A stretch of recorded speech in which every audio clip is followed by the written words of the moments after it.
What is up, Misfits and Moonbasers? It's your boy Ray Recall, and today I was scrolling on YouTube and I came across this video where somebody asked the question, if you were to make a horror franchise, or not a horror franchise, but a horror movie out of insert franchise here, how would you do it? And it got me thinking, there's a lot of good media and IPs out there that would make for very good horror movies, or even just horror setting in general, and yet nobody touches them. Some pretty good ones that we've seen done are Marvel stuff, DC stuff. Besides superheroes, there's stuff like, well, just about anything that you can find on in the video game circuit. I mean, they made horror out of Sonic, of all things. But one of the really untapped potentials for horror, at least in my opinion, let me make this two of the very untapped horror potentials are Star Wars and Transformers. Now, some of you might be skeptical at some of this stuff. For example, let's start with Star Wars. Star Wars is about a galaxy far, far away. They have all this kind of science and sci-fi and stuff like that. Keep in mind that there were actual zombies both in canon and legend Star Wars. The Death Troopers from the whole, zombie plague story that happened in the Legends continuity. And then most recently in the Ahsoka TV series, they had the Night Troopers, which were basically the Death Troopers from Legends brought into canon. And yeah, they were a little bit cheap. They seemed like a little bit too easy. Then again, you had Master Jedi fighting them. So the average run-of-the-mill person fighting unkillable zombie stormtroopers, who, remember, stormtroopers only had bad aim because of plot armor. Actual stormtroopers, whenever fighting anybody that wasn't a main character, was doing damage. So undead stormtroopers that were zombies and would bite you and infect you and you become a zombie, yeah, that's actually terrifying. Not to mention all of the other monstrosities like Abeloth. If you know, you know. But moving into a different franchise, Transformers has such an untapped potential for actual horror. And I know what you're all going to say. You're like, oh, Transformers are just robots. There's no weight to anything like that. They can't feel pain. They can't fear for death. Are you kidding me? No. Transformers are able to feel both emotions, such as fear and the crushing inevitability of potential death, as well as, actual physical pain. Stuff hurts them when they are damaged. And it's not like Terminator kind of logic, it's like, my body processes the data, it could be interpreted as pain. No, it's actual physical, like, oh my God, I've been shot. So that in and of itself can lead to, they need to really push that more in the media. They need to push that more anyway, because honestly, with a lot of the stuff that you see, it's like they take these massive hits and then they just tank them. No.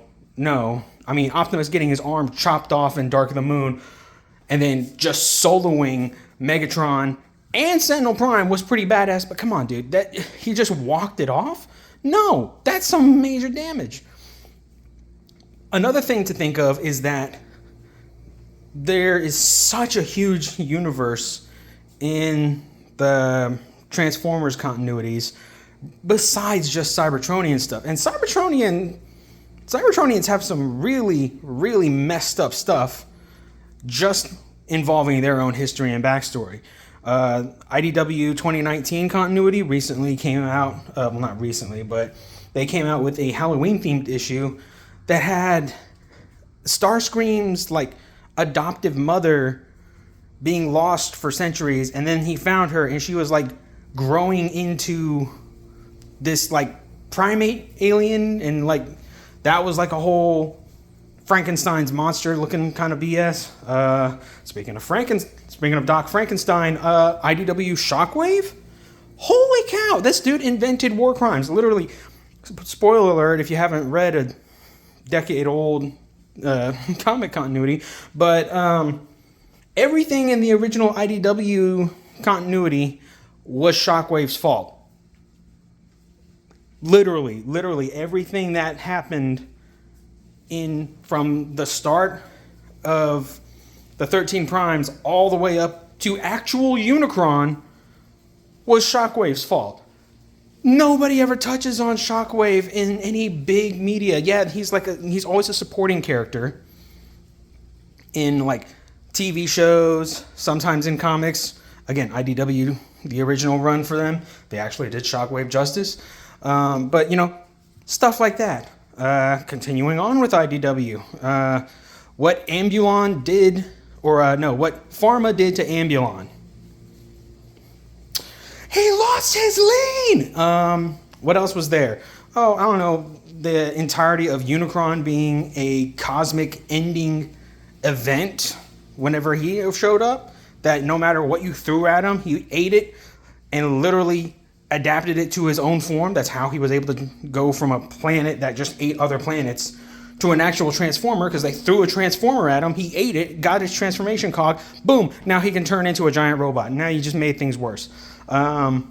So things like that are scary. Not to mention the fact that, you know, the Quintessons on their own, even if you make a movie where humans find the planet Quintessa and have to deal with Quintessons and never even once mention an Autobot or a Decepticon, that would be a horror movie in and of itself.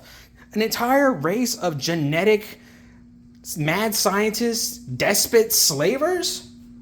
Dude, that's like rolling up Hannibal Lecter, Dr. Frankenstein, frickin' the dude from Human Centipede, Predator, and some freaking alien engineers all rolled up into one, and then putting techno-organics in it. There's so much potential for that kind of stuff. Sharktacons alone. I mean, it could be a crappy B movie like Piranha 3D, just with Sharktacons. I'd pay money to see that. I don't care how bad it is.